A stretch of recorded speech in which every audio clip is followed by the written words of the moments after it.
여러분에게 인생에 또는 삶에 영향을 준 스승이나 멘토가 있으십니까? 멘토라는 말은 고대 그리스 신화에서 유래된 단어입니다.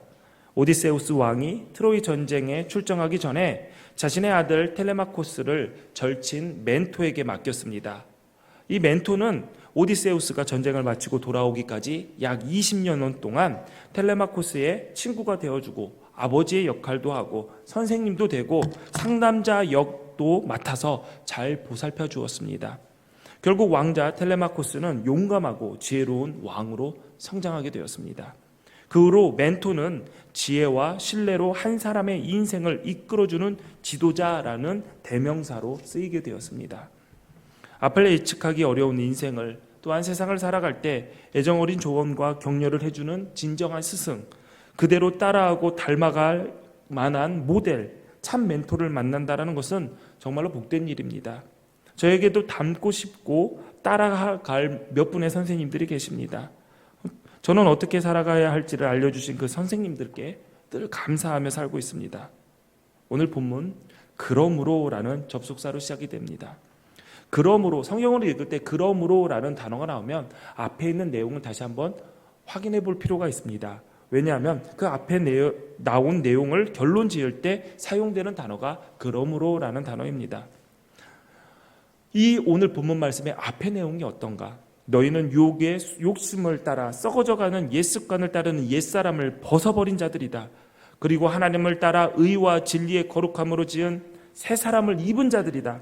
하나님의 성령 안에서 너희가 구원의 날까지 인치심을 받았다. 너희는 구원받은 성도들이 이렇게 살아야 된다. 에베소서 4장은 그러한 내용들이 나열되어 있습니다. 우리는 지금까지 에베소서 4장을 통해서 구원받은 성도가 어떻게 살아야 할지에 대한 윤리적이고 도덕적인 행동 강령에 대해서 함께 말씀을 나눴습니다. 거짓말하지 마라. 분을 품지 마라. 분을 품어도 해가 지기 전까지 그 분을 해결해라. 감정을 통제하라. 할 말 안 할 말 가려서 해라. 악한 말은 꺼내지도 말아라. 도둑질하지 말아라. 모든 악독과 노함과 분냄과 떠드는 것과 비방하는 것을 버리고 서로 친절하게 대하라. 불쌍히 여겨라. 서로 용서해라. 하나님이 너희를 그리스도 안에서 용서하신 것 같이 너희도 용서해라. 에베소서 4장은 이렇게 새 사람을 입은 자의 합당한 삶에 대해서 알려주고 있습니다. 그런데 이렇게 끝나는 것이 아니라 5장에 들어와서 그러므로라는 접속사를 통해 새 사람의 삶의 결국은 이런 것이다 라며 마무리를 짓습니다. 오늘 본문 5장 1절 말씀 우리 함께 읽어볼까요? 시작. 그러므로 사랑을 받는 자녀같이 너희는 하나님을 본받는 자가 되고. 아멘. 앞에서 언급된 도덕적인 행동 지침이 분명 큰 가치를 지닌 것이면 분명합니다. 이것이 그리스도의 삶의 목표는 될 수가 없습니다. 예수 믿는 사람, 교회 다니는 사람, 착해야 된다, 높은 도덕적 기준에 합당하게 살아야 된다, 물론 맞는 이야기입니다. 그러나 그것이 예수 믿는 사람들이 가져야 할 삶의 최종 목표는 아닙니다. 우리는 착하게 살기 위해서 예수 믿는 것이 아닙니다. 거룩하신 하나님과 관계를 맺으며 교제하며 살아가기 위해서 우리는 예수를 영접했습니다. 이를 위해 하나님은 우리의 구원을 보증하시기 위해서 성령을 보내주시고 구원의 날까지 인치심을 주셨습니다. 이것이 우리가 하나님의 사랑을 입은 자임을 확인하는 것이고 하나님과 교제하는 자격이 나에게 주어졌음을 증명하고 의미하는 것입니다. 하나님과의 사귐에는 그분이 주시는 힘으로 거룩하신 하나님을 본받는 과정이 필연적으로 따라올 수밖에 없습니다. 여기서 본받는 자로 번역된 단어가 미메테스입니다. 마치 성대 묘사를 하는 것과 같이 다른 사람의 특성을 흉내내거나 모방하는 사람을 가리키는 미모스에서 파생된 단어입니다. 즉 예수 믿어 구원받아 하나님의 자녀되고 천국 백성된 성도들은 하나님의 성품, 하나님의 뜻하심, 하나님의 말씀을 모방하면서 살아야 하는 것을 의미합니다. 모방하고 닮을 스승이 없는 인생, 모델이 없는 인생은 불쌍한 인생입니다. 물론 자기 스스로 모든 것을 개척하고 읽어낼 수 있습니다. 그러나 그렇게 하기에는 너무나도 많은 실패를 겪어야 하고 방향 수정도 수없이 많이 해야 됩니다. 앞으로 더 전진할 수 있는 힘이 있는데 이리저리 왔다 갔다 하다 다 소진할 수밖에 없습니다. 제가 기독교회를 개척하고 목회를 처음 시작하면서 정말 막막하고 뭐를 어떻게 해야 할지 하나도 모르겠더라고요. 사람이라도 있어야지 뭐라도 하겠는데 교인이라고는 아내와 6살짜리 아들 하나밖에 없었습니다. 젊은 열정으로 뜨겁게 시작했지만 그 열정이 식는 데는 한 달이 채 걸리지 않았습니다. 그때 부천기둥교회 고신일 감독님이 전도사 시절 인천의 일신동에서 개척하면서 아무도 앉지 않은 방석 앞에서 혼자 부흥했던 그 생각이 생각나서 그 이야기가 생각이 나서 저도 그대로 따라했습니다. 지금이니까 아무렇지도 않게 이야기할 수 있지만 따라하는데 서글프더라고요. 혼자 아무도 없는 예배당에 예배 오신 여러분들을 주님의 이름으로 환영합니다 로부터 시작해서 혼자 찬송을 부릅니다. 찬송을 부르다가 갑자기 멈춰요. 그러면서 그래요. 아무도 없는 곳을 향해서 아니 이렇게 박수에 힘이 없어서 되겠습니까? 힘차게 박수 치면서 찬양 다시 합시다 하면서 또 같이 찬양을 해요. 설교를 하다가 아무것도 없는 곳에서 설교를 합니다. 그러다 갑자기 멈춰요. 아멘 소리가 너무 작아요. 그러면 아멘 하나요? 아무렇지. 예, 앞으로 그렇게 아멘 하십시오. 그러면서 다시 설교를 합니다. 제정신이 아닌 거죠. 순간 누군가 밖에 들어와서 이 광경을 보면 젊은 목사가 개척해서 목회하다가 힘이 너무 들어서 드디어 정신줄 놓았구나. 이렇게 생각하면 어떡하지? 하고 걱정도 했습니다. 그런데 쓸데없는 걱정이었어요. 왜? 아무도 안 왔거든요. 그렇게 6개월 혼자 북치고 장구치고 별걸 다 해왔습니다. 오늘은 조용하게 관상을 하면서 예배를 드리고, 오늘은 뜨겁게 부흥회처럼 예배를 드리고, 설교도 준비해서 소리도 질러봤다가 아니면 조용하게도 설교해봤다. 모든 연습을 다 했습니다. 혼자. 빈 의자 놓고. 그 의자 색깔이 빨간색이에요. 빨간색 별로 안 좋아요. 의자가 빨간색인 건 별로 안 좋습니다. 그렇게 6개월 동안 하다가 아직도 기억이 납니다. 2010년에 태풍이 왔어요. 태풍의 이름 여러분 기억 안 날 겁니다. 저는 기억이 납니다. 곰파스라고. 왜냐하면 그 곰파스가 우리나라를 가로로 진짜 가로질렀어요. 그래서 새벽인데 태풍 이렇게 바람이 치는데 내가 나가야 되나 하다가 그래도 나가자 하고 나왔어요. 누가 왔겠습니까? 오던 사람도 안 올 판인데 그날 새벽에 또 같이 혼자 예배를 인도합니다. 근데 근처에 사는 초등학교 선생님 한 분이 가려는 교회가 있었어요. 새벽 기도를 가려고 하시다가 바람이 너무 세차니까 거기까지 가지 못하고 안 되겠다 오늘은 집에서 해야겠다고 돌아서는데 순간 조그맣게 불이 켜져 있는 기둥교회 간판을 보게 된 거예요. 그래서 저 교회는 어떻게 이런 날에도 새벽 기도를 하는구나 하면서 우리 기독교회에 온 거예요. 그때 저 안에서 뭐 하고 있었냐? 혼자 설교하고 있었죠. 의자를 놓고 뜨겁게 설교를 하고 기도회를 인도하는데 유리창에서 뭐가 왔다 갔다 해요. 제가 얼마나 겁이 많은지 저게 뭐야? 헛것이 보이나? 저는 밝은 곳에 있고 바깥에는 태풍이 부니까 그 새벽에 어두웠습니다. 뭐지 하고 이렇게 쳐다보는데 머리가 산발로만 뻗친 한 여자가 여기에 나뭇잎까지 붙여가지고 저를 이렇게 쳐다보고 눈이 마주쳤어요. 뭐라고 생각했을까요? 귀신 들린 여자구나. 어떡하지? 나 때리지는 않겠지? 근데 문을 열고 들어와요. 그 초등학교 선생님이 은퇴하셔서 서울로 가실 때까지 2년 남짓 동안 그분과 기도 짝꿍이 되었어요. 저는 아침에 일어나가지고 오늘은 정말 조금만 더 눕고 싶다라고 하는데 선생님 나오시잖아 하고 나가게 됐고요. 그 선생님은 목사님 나오시는데 내가 안 나가며 하면서 2년 동안 그렇게 서로 기도 짝꿍이 돼서 새벽에 같이 기도했습니다. 그 기간 동안 기둥교회는 성장할 수 있는 기반을 잡게 되었죠. 감독님도 예전에 방송 놓고 설교를 하다가 갑자기 문이 빼꼼 열리는데 그 문 열린 틈에 눈알 2개가 보이더래요. 근데 눈이 이렇게 보이는 게 아니라 눈알이 이렇게 있더래요. 이렇게 봤겠지요. 그러면서 그분과 같이 새벽에 기도하면서 그 개척했던 교회를 세워나갔다라고 했는데, 저도 사실 솔직히 그거를 따라하면서 비슷한 간증거리가 생기지 않을까라는 마음에 그대로 모방했습니다.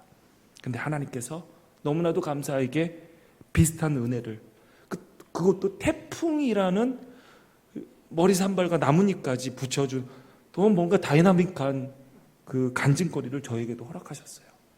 너무 감사하죠. 그뿐만 아니라 지금까지 저는 그분이 하셨던 일들, 어떻게 도움을 주고 후배들을 격려하는지, 어떻게 성도들을 섬기고 교육시키고 세워나가는지 제가 옆에서 지켜봤던 모습들을 그대로 따라하고 있습니다. 심지어 설교 원고를 쓰는 방식과 표지까지도 따라하고 있어요. 지금 이 사진을 보면요, 오른쪽이 저의 오늘 설교 표지, 설교 원고의 표지입니다. 왼쪽이 감독님 설교 원고 표지예요. 네, 한자로 이름이 써져 있죠. 제 이름 읽기는 어려우시겠지만 고신일 감독님 이름을 읽기는 굉장히 쉬울 겁니다. 뭐 이런 것까지 따라하냐 생각하실 수 있겠지만, 저에게 이런 작은 것까지 모방할 그분이 없었으면 나는 지금 어떻게 목회하고 있을까 생각만 해도 앞이 깜깜합니다. 물론 감독님 스스로 말씀하시기를 나도 부족하고 실수 많다, 가끔은 그때 내가 이렇게 가르쳤으면 하는 아쉬움도 많다라고 말씀하시곤 합니다. 물론 사람이 어떻게 완벽할 수 있겠습니까? 그리고 또 그분이 언제까지 제 멘토가 되어주실 수 있겠습니까?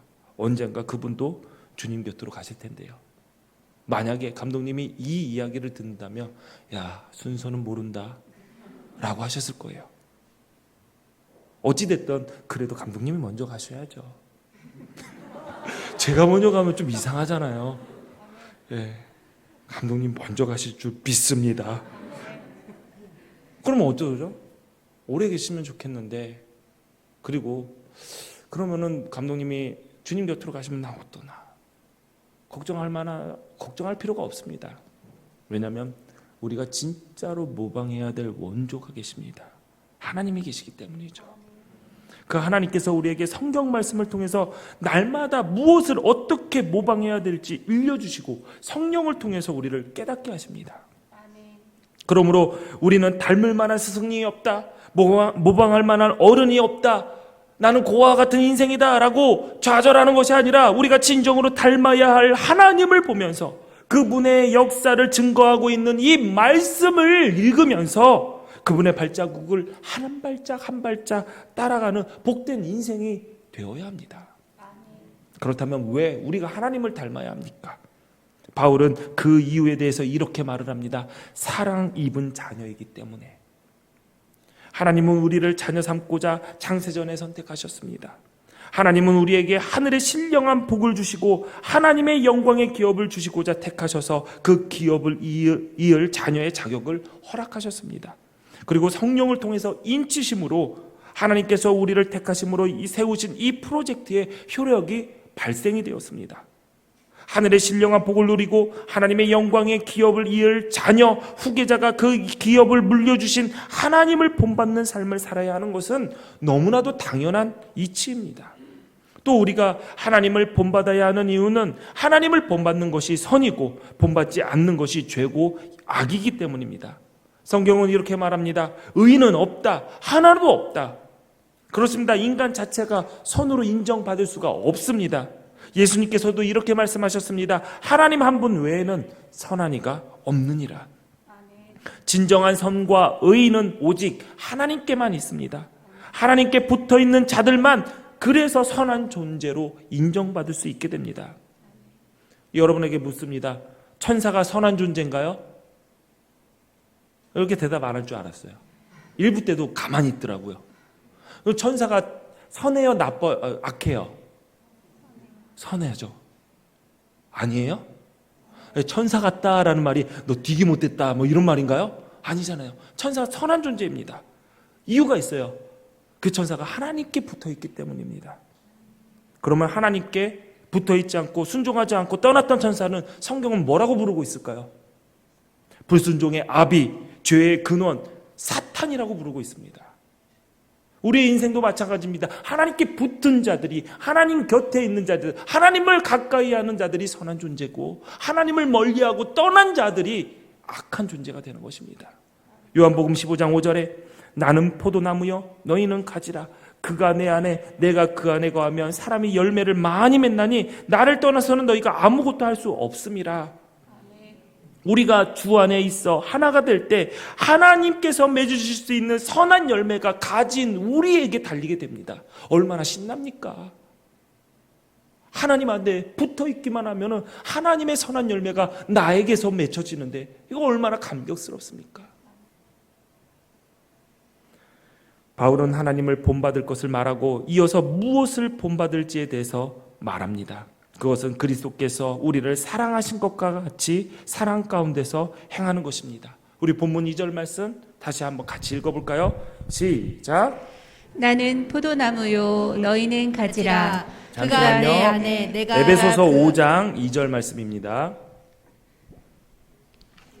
시작. 그리스도께서 너희를 사랑하신 것 같이 너희도 사랑 가운데서 행하라. 그는 우리를 위하여 자신을 버리사 향기로운 제물과 희생 제물로 하나님께 드리셨느니라. 아멘. 요한복음 15장 12절에 내 계명은 곧 내가 너희를 사랑한 것 같이 너희도 서로 사랑하라 하는 이것이니라. 요한복음 13장 34절에 새 계명을 너희에게 주노니 서로 사랑하라. 내가 너희를 사랑한 것 같이 너희도 서로 사랑하라. 이어지는 말씀이 더 중요합니다. 너희가 서로 사랑하면 이로써 모든 사람이 너희가 내 제자인 줄 알리라. 요즘 교회들이 우리 사회에서 얼마나 많은 신뢰를 잃었습니까? 어떠한 진리를 말해봤자 그 진리가 진리인 것인지 아니면은 가짜인 것인지 믿기 어려운 상황이 되었습니다. 도대체 이 한국교회의 제대로 된 모습을 어떻게 다시 세워야 될까? 어떻게 회복해야 될까? 방법이 어떤 것이 있을까? 방법이 없지는 않습니다. 단순하게 하나님을 본받고 그리스도께서 우리를 사랑하신 것 같이 그 사랑을 실천하면 됩니다. 그래야 세상이 우리를 그리스도의 제자인 줄 알게 되는 것이죠. 그런데 내가 사랑을 실천하는 것보다 먼저 해야 할 것이 있습니다. 그것은 사랑을 받았다라는 것을 내가 먼저 깨달아야 합니다. 2절 말씀 다시 볼까요? 그리스도께서 너희를 사랑하신 것 같이 너희도 사랑 가운데서 행하라. 그리스도께서 너희를 사랑하신 것 같이 모델이 되어 주었습니다. 오늘 말씀의 주제 사랑해야 합니다. 사랑하지 않으니까 이 한국교회가 이 모양 이 꼴이 되었습니다. 이것이 아닙니다. 지금 하나님께서 그리스도께서 여러분을 사랑하고 계시다라는 것이 오늘 말씀의 주제입니다. 그러니 그 사랑을 보고 따라해라. 깨달아라. 그것이 먼저 우리의 심령 가운데 새겨져야 됩니다. 부인할 수 없는 그 사랑, 벗어나려고 발버둥 쳐도 끌어안으시며 사랑하시는 그 사랑이 우리 기독교의 매 예배 가운데 여러분을 감싸기를 바랍니다. 그렇다면 우리가 받은 그 사랑은 어떤 사랑일까요? 2절 말씀을 다시 보면 그는 우리를 위하여 자신을 버리사 향기로운 제물과 희생 제물로 하나님께 드리셨느니라. 바울은 자신을 버리는 사랑을 이야기하면서 제물과 희생 제물이라는 말로 표현하였습니다. 여기서 희생 제물은 피로 드리는 속죄제를 가리킵니다. 속죄일이 되면 아사셀을 위하여 선택받은 두 염소는 백성들의 죄를 위해 드려진 희생 제물이었습니다. 두 마리 중 한 마리는 죽임을 당해서 그 피가 속죄소에 뿌려집니다. 다른 한 마리는 먼 광야로 끌려가 버림받는 운명에 처해집니다. 이 염소는 백성들의 죄를 그 머리에 안수하고 예루살렘 거리를 지나 광야로 나가는데 그 예루살렘 거리를 지날 때에 사람들은 그 짐승에게 침을 뱉습니다. 돌을 던집니다. 털을 갖다가 뽑습니다. 광야로 나가기 전에 그 짐승은 온몸에 피투성이가 됩니다. 그렇게 광야로 버려지게 되면 피 냄새를 맡고 달려온 이리떼들에게 찢겨 죽임을 당하는 게 아세사를 위한 염소 희생 제물의 운명입니다.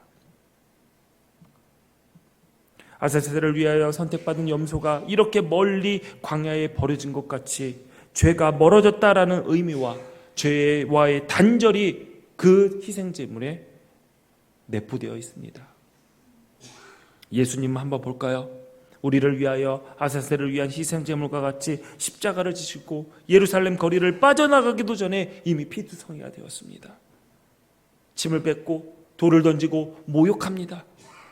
버려진 염소가 이리떼들에게 찢겨져 죽어가듯이 예수님은 십자가에 못 박히시고 온몸에 물과 피를 다 쏟으시고 하나님께 드려짐으로 우리의 죄의 문제를 해결하셨습니다.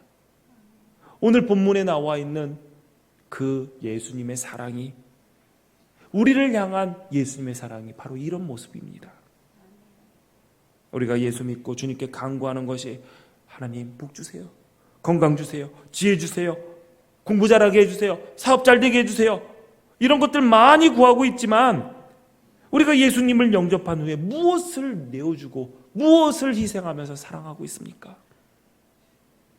예수님이 우리를 사랑하신 희생의 모습처럼 우리도 서로 사랑해라 라고 말씀하시는데 우리는 무엇을 희생하고 있습니까?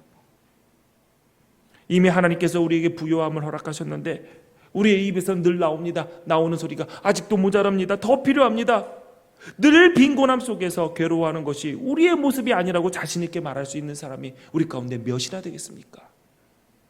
내어주는 사랑, 희생하는 사랑, 솔직히 겁나서 저도 못합니다. 어떻게 이거를 감당합니까? 어떻게 예수님이 우리를 사랑한 것처럼 우리가 사랑할 수 있겠습니까?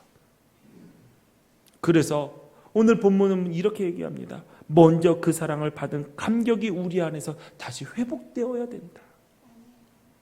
그 고귀한 가치를 이루는 것이 우리의 삶의 목표로 재설정되어서 오늘도 그 사랑을 보여주신 예수님을 닮아갈 때 우리는 하나님의 자녀다운 그 영광된 기업의 후계자로서의 합당한 삶을 한 걸음씩 한 걸음씩 걸어가는 것이다 할 수 있습니다. 이러한 삶을 살아가면서 잊지 말아야 할 것이 있습니다.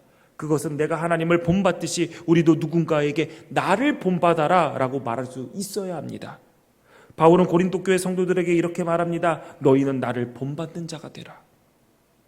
나를 본받는 자가 되라. 보통 사람이 할 수 있는 말이기는 할까요? 고린도 교회만 그런 얘기한 것이 아닙니다. 빌립보 교회 성도들에게도 형제들아 너희는 함께 모두 다 같이 나를 본받아라 라고 얘기했습니다. 여러분 다른 사람들에게 나를 본받으라 라고 할 수 있습니까? 결코 쉽지 않습니다. 그런데 바울은 뭐가 대단해서 얼마나 잘나서 나를 본받아라 라고 말을 하고 다녔을까요? 교만한 것일까요? 아닙니다.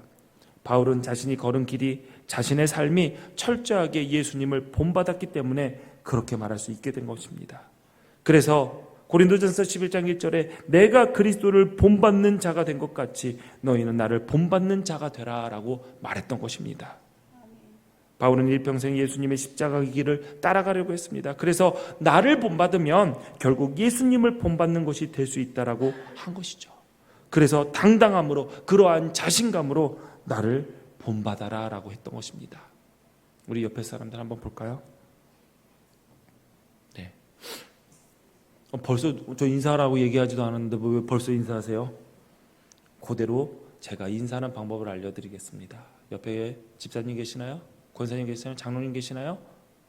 예. 사랑하는 마음으로 따뜻한 눈빛으로 우리 김일중 영사님은 정유교 집사님을 보시면서 집사님, 영사님 따라하세요. 집사님, 안 들려요. 김일중 영사님, 집사님, 저를 본받으세요.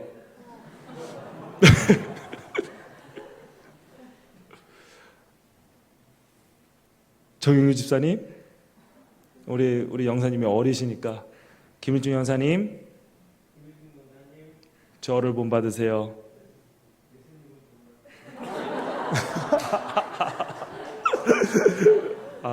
네. 어떻게 쉽게 이런 말을 할 수 있겠습니까? 네. 그런 말을 하면 진짜 재수없죠. 밥맛 떨어지죠. 네. 그런데 하나님께서 우리에게 명령하신 겁니다. 나를 본받아라. 신앙의 당당함이 우리에게 있어야죠. 부끄럽습니다. 그러나 당당함은 잃어버려서는 안 됩니다. 여러분에게 물을게요. 목사로서 설교자로서 묻습니다. 제가 완벽해서 묻는 것은 아닙니다. 여러분, 하나님을 예배하는 일이 피조물인 우리의 마땅한 의무라는 확신이 있으십니까? 우리의 봉사와 헌신이 세상 사람들 눈에는 쓸데없이 낭비 같은 모습으로 보일지라도 하나님이 기뻐하시는 것이라는 확신이 있습니까? 다른 사람들은 부동산, 주식, 가상화폐, 세상의 물질의 가치를 두고 살아가고 있지만 나는 하늘에 보물을 쌓는 천국 백성으로서, 천국의 투자자로서 당당하게 살고 있습니까? 여러분, 그런 믿음, 그런 확신이 없다면 다른 사람들에게 나를 본받아라 라고 말할 수 없을 것입니다. 신앙생활 제대로 하는 성도라면 당당합니다. 당당할 수밖에 없지요. 하나님께도 사람들 앞에서도 부끄러움이 없으니 머뭇거릴 필요가 없습니다. 그런데 예수 믿는 사람이라고 드러내기가 부끄럽고 교회에 등록된 교인이라고 말하지 못하고, 그렇다면 그것은 복음을 부끄러워하는 것일 겁니다. 복음을 부끄러워하면 그게 복음입니까? 복음이 아니죠. 부끄러운 게 아니어야지 복음입니다. 그러므로 예수 믿는 우리는 당당하게 신앙생활해야 됩니다. 나를 본받아라 라고 말하기 부끄럽다 할지라도 당당함이 있어야 됩니다. 내가 예수를 본받으려고 노력한 것처럼 너희들도 내가 예수를 닮으려는 그런 나를 본받아라. 우리의 자녀들에게 우리 그런 이야기 할 수 있어야 됩니다. 우리의 신앙의 동지들에게 그런 말 해야 합니다. 이건 교만한 것이 아닙니다. 우리에게 주어진 사명입니다. 바울의 삶, 예수님을 만나기 전후로 나뉩니다. 사도행전 8장 3절에 보니까 사울이 교회를 잔멸할세 각 집에 들어가 남녀를 끌어다가 옥에 넘기니라 라고 했습니다. 잔멸은 차차 약해져 다 없어지게 되다, 침략당하여 멸망당하다 라는 뜻인데 바울이 교회를 잔멸시켰습니다. 아주 쑥대밭을 만들어 놓았습니다. 바울은 예수 믿는 사람이면 누구든지 잡아서 감옥에 가두겠다, 살기로 교회를 핍박하는데 앞장섰던 사람입니다. 그래서 스스로 이렇게 얘기합니다. 전에는 내가 비방자요, 박해자요, 폭행자였다. 그랬던 바울이 다마스커스로 가는 길 위에서 부활하신 예수님을 만나고 완전히 변했습니다. 그리고 이렇게 고백을 하죠.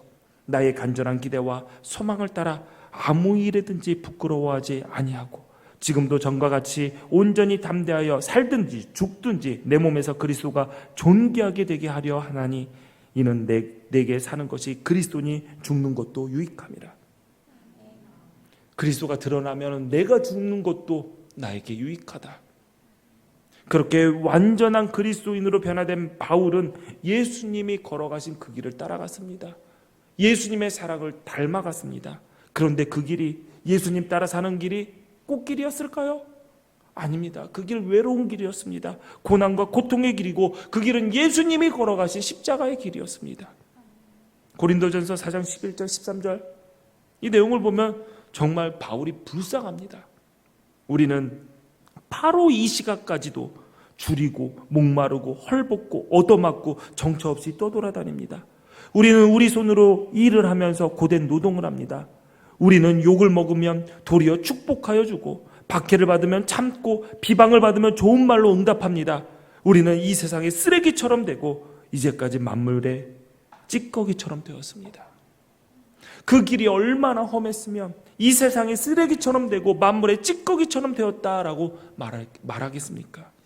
하지만 바울은 세상의 쓰레기 취급받고 찌꺼기 취급받던 자신을 본받으라라고 말을 합니다. 그렇게 사는 것이 진리를 따르는 삶이고 예수님을 닮아가는 삶이고 그렇게 가는 길이 복된 길이라는 확신이 그 안에 있었기 때문입니다. 헐벗고 굶주리고 채찍질 당해도 쓰레기 찌꺼기 취급을 받아도 쓰러지지 않았습니다. 그 십자가의 길을 포기하지 않았습니다. 왜냐하면 내 안에 예수 그리스도가 산다, 나는 보배를 지니고 다니는 사람이다라는 믿음이 있었기 때문이죠.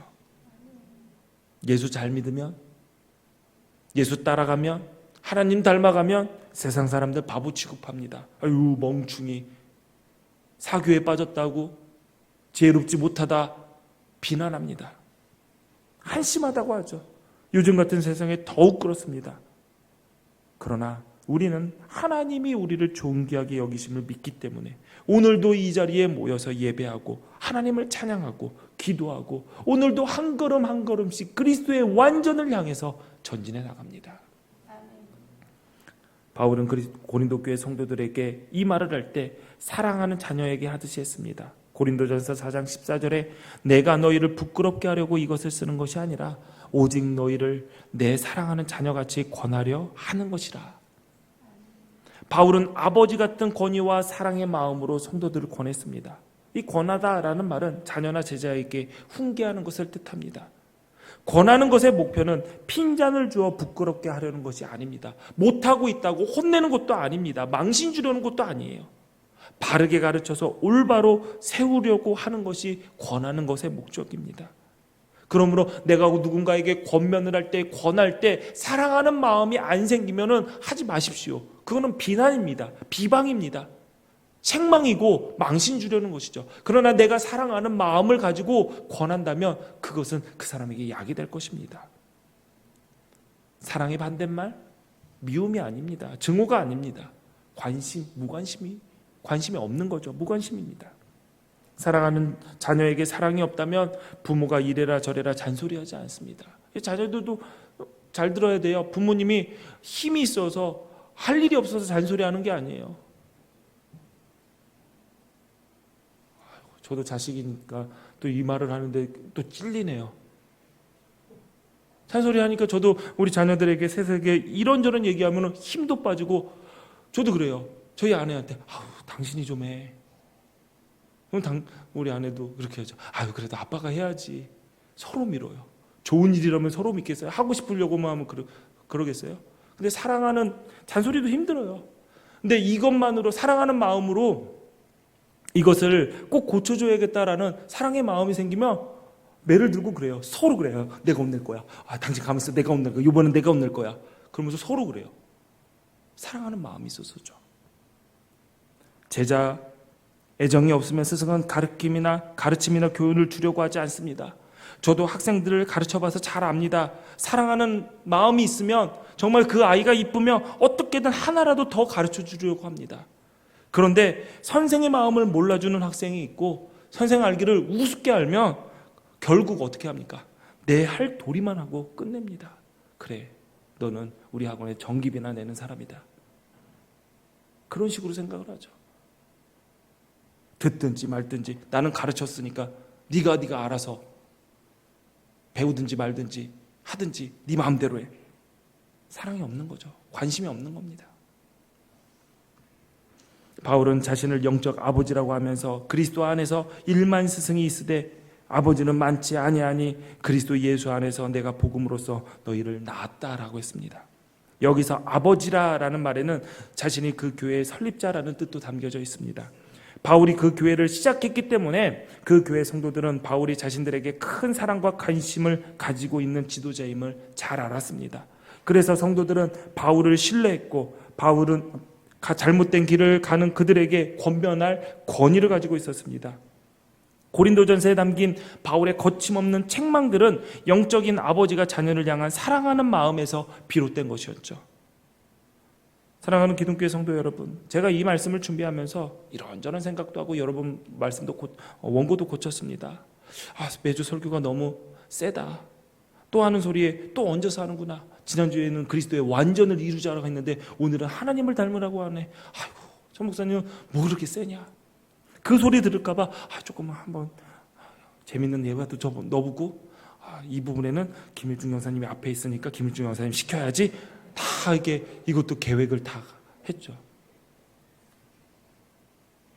그런데 여러분, 저의 마음도 알아주셔야 됩니다. 여러분에게 잔소리하는 목회자가 없다면 여러분이 섬기는 기독교회는 좋은 교회 아닙니다. 그것은 제가 분명하게 말씀드릴 수 있습니다. 우리는 우리의 후손들에게, 자녀들에게, 후배들에게, 친구들에게 나를 본받는 자가 되라. 나처럼 신앙생활하라고 말할 수 있어야 됩니다. 그렇게 살아야 됩니다. 저는 서울에서 자랐기 때문에 사투리를 쓰지 않습니다. 그런데 제 말 속에는 사투리가 있어요. 충청도에 11년째 살고 있는데 보니까요, 충청도 사람들 저희 아내나 이게 우리 처갓집 충청도 사람들은 주머니에 뭐를 넣어라고 얘기 안 해요. 서랍에 그거 넣어라고 안 하고 서랍에 넣어, 주머니에 넣어 그래요. 넣어. 근데 어느 날 보니까 저도 엄청 놀렸어요. 뭐 제 동서도 저랑 이제 같은 동네에서 같은 고등학교 후배고 그랬기 때문에 둘이 모이면 넣으랜다 넣어 하면서 둘이 놀려요. 근데 어느 날 저도 애들한테 얘기했대. 야 그거 빨리 넣어 그러더라고요. 어느새 넣으라고 얘기하는 사람들 사이에 있다니 너가 아니라 너가 돼버렸어요. 사투리 쓴 사람이 옆에 있으면요 안 쓰려고 해도 자연스럽게 억양 바뀝니다.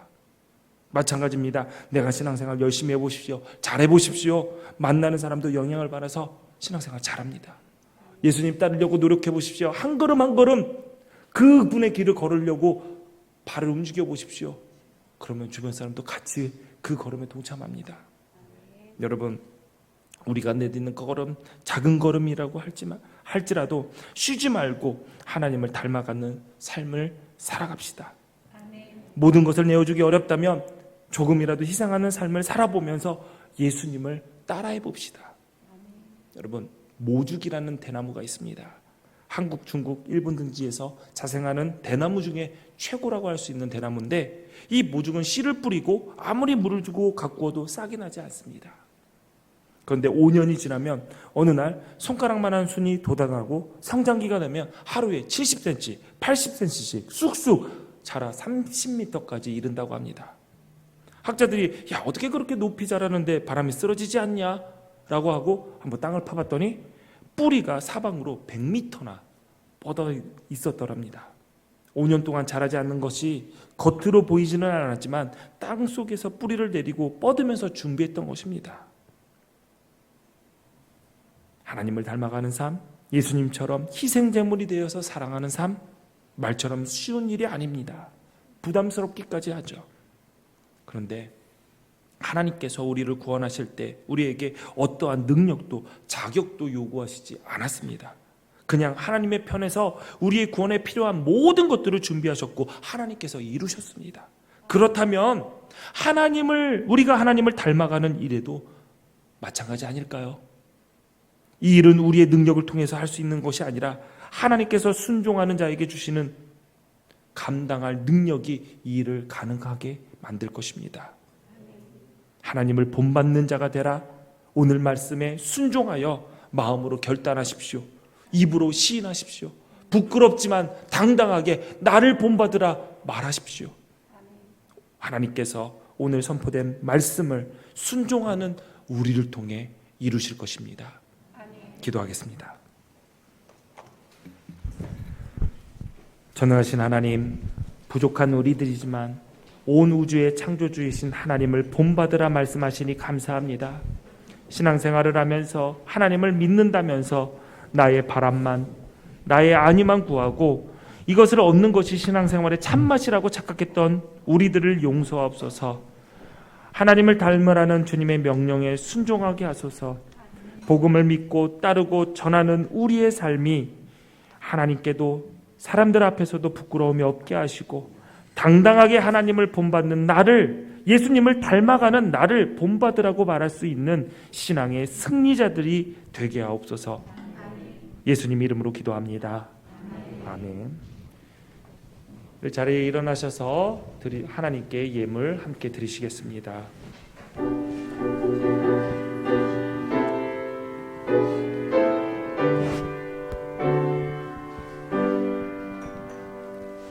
모든 것이 주께로부터 왔으니 이 예물을 주께 드리나이다.